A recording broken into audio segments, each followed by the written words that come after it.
Is it Christmas?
Feels good to finally release the new level. If you don't know, the last level I released was Pseudozone, which released January of this year, so almost a full year ago. And that's a platformer level, so my last solo was over a year ago at this point. I didn't spend my time doing nothing though. At the beginning of the year, I worked on 2 collab parts. One for Give You Up by Audiovisual, which hasn't released yet, and another for a super secret platformer level that I think is still in development, but I haven't heard about it since finishing my part, so who knows. These 2 parts were finished up around March, so what happened between then and now? Well, after releasing Pseudozone, I kinda got tired of my style. People say my levels look a lot like JF's, which makes sense because he was my biggest inspiration by far. For a long time, I had no problem with this. JF quit creating over 4 years ago, and even compared to levels released today, his stand above the rest. They're bursting with creativity, incredibly deep despite their simplicity, super memorable, I could go on. No other creator has truly replicated his style since, not counting me. So if that makes me a JF clone, so be it. Now, I don't regret being so inspired by JF. I grew a lot as a creator because of it, but after 3 years, it was due time for me to break out of my shell as a creator and find my own style. I'm a brave boy, I can handle it.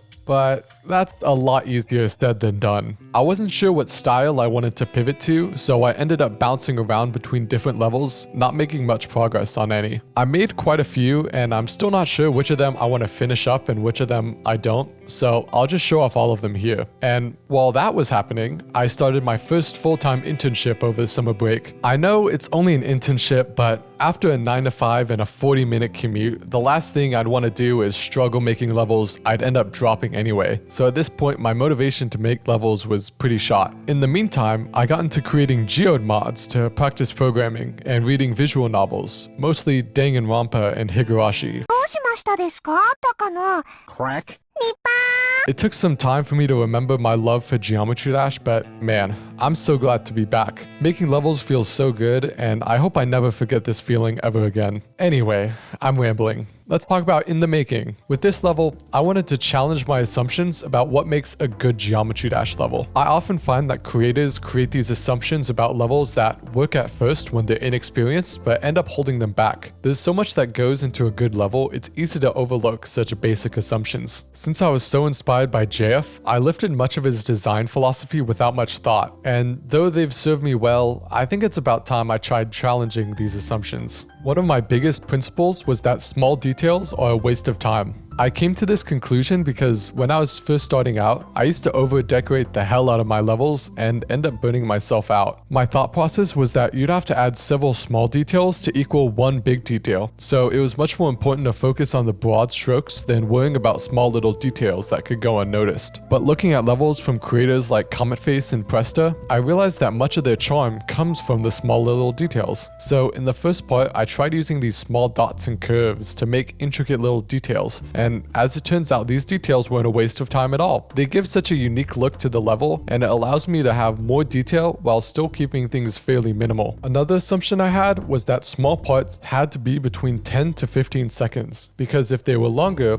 the level would become boring. But many of my favorite levels have long parts, and I don't think they're boring at all. And as I found out with this level, yeah, long parts are just as engaging when done well. I don't think having long parts is the right move for every level, but in a sea of levels these days that feel like they're trying to constantly grab my attention at every moment, it's nice to have room to stop and smell the roses. Some advice JF told me that stuck with me is in music production, if a section is too repetitive, you can introduce a new instrument or change some notes around to keep things interesting. And this applies to Geometry Dash as well. I made sure to add some variation from the beginning to the end in each part, and I think it goes a long way to maintain interest despite the long duration. Like in the first part, all I did was change how the blocks pulsed and broke up the ground, and yet it feels so different despite the decoration itself being the exact same. This first part was actually made all the way back in January, but I was half stuck on ideas for the second part and half really intimidated to make this background. After you fell from the clouds, I wanted to show a dreamy version of reality, and I had the idea to make a very industrialized city that's polluted with stardust instead of smoke. However, making a convincing bed of clouds required a lot of layers, 10 to be exact,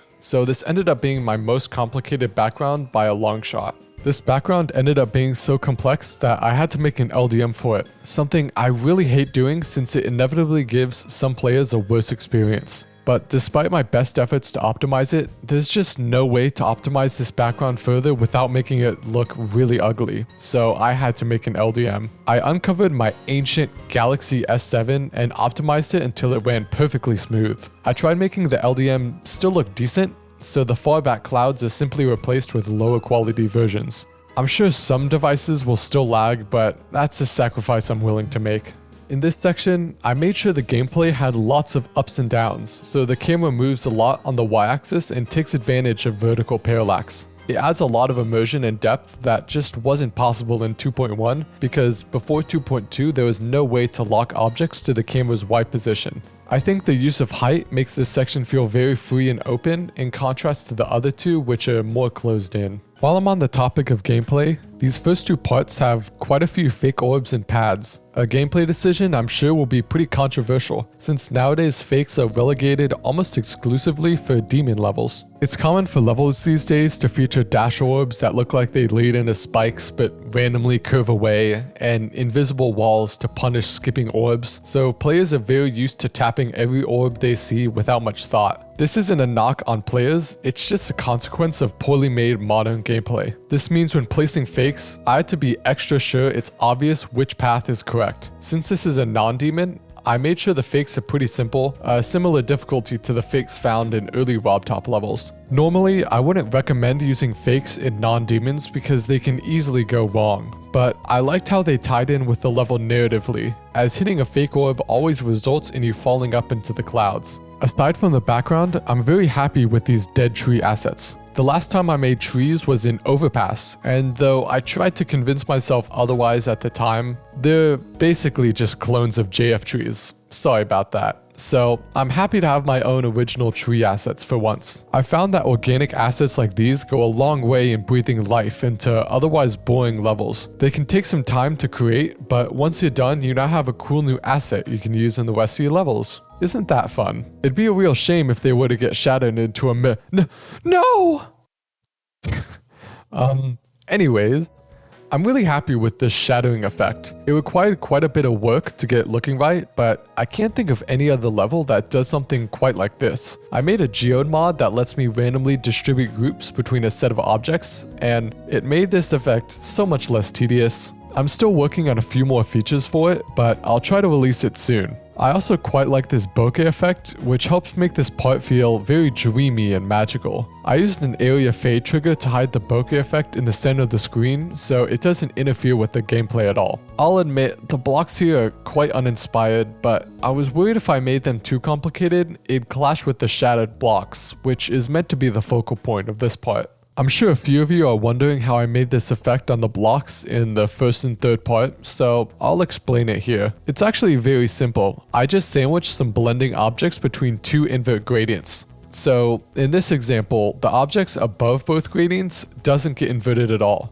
The objects below both gradients get inverted twice, canceling it out. So the end result is they don't get inverted at all. But the objects between the gradients only get inverted once. And since the opposite of addition is subtraction, blending objects that normally add their color instead subtract their color, which gives a really unique look. You can make some really neat effects with this, and it's super versatile. All it requires is setting aside a single Z layer, which shouldn't be an issue, and objects can be layered both above and below it without messing it up. Though keep in mind that certain shaders won't render invert gradients, so make sure your shaders aren't set to the same Z layer an invert gradient is on. But honestly, I think restricting yourself to not use shaders is a good thing anyways. I'd highly recommend trying out this effect yourself, as it's dead simple to set up and you can get some really cool results. Overall, I'm really happy with how this level turned out. I learned a lot while making it, and I really enjoy the style of longer levels with a strong theme and mix of different styles. I hope to make more levels like it in the future. This level is the longest I've made by quite a bit at 1 minute and 43 seconds, but look forward to my next level being my first XL level if all goes according to plan. I should also really go back and finish some of the levels I started this year, but I guess we'll see. If you're a creator watching this, I encourage you to challenge your basic assumptions. Try making a level stripped to the bare essentials, without any unnecessary details. Try incorporating elements of a style you've never used into your own. Try creating a strong theme that makes the player feel some emotion. Stagnation is the death of creativity, which is, in my opinion, what makes art enjoyable in the first place. We owe it to ourselves as artists to push our creativity and reach new heights. There's only so much time we're given to create art, and I think it's a waste to spend that time making the same forgettable, uninventive levels. That's my creating philosophy anyway. This little creator commentary is getting a bit longer than I'd intended, but just one more thing. New Year's is in just 8 days, so my New Year's resolution for 2025 is that I want to release at least 5 levels this year. It'll be the most levels I ever release in a calendar year. For many creators, 5 levels is nothing, but I've always enjoyed spending lots of time on my levels, so it's never really bothered me. Though it does make me a little sad I've spent 4 years creating and only have 12 levels to show for it. I guess 13 now. So I'd like to see that number get just a little higher before I call it quits. Maybe I'm feeling a bit overambitious since I just finished a level and I'm super proud of it, but I guess there's only one way to find out. So with that promise that I'll definitely not break, have a Merry Christmas, and I'll see y'all in 2025. Bye bye!